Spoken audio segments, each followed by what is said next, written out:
আমাদের সকলের হৃদয় ভেঙে দিয়ে দুনিয়া থেকে বিদায় নেওয়া মজলুম শিশু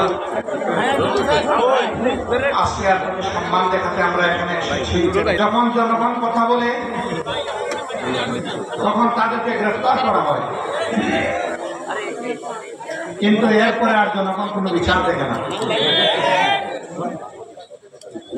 এই বিচারহীনতার কারণে একটার পর একটা এই লাম্পট্য ঘটে যাচ্ছে।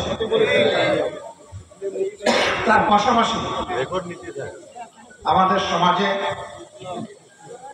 অপসংস্কৃতির যে সয়লাভ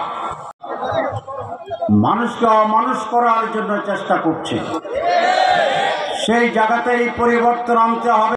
আমাদের জাতির জন্য একটি নতুন ফলক আমাদের উন্মোচন করবে, তার মাধ্যমে আজকে গোটা মানুষকে মানুষ হওয়ার তৌফিক দান করো। আল্লাহ পশুত্ব থেকে বের হয়ে আসার তুমি তৌফিক নায়াত করো।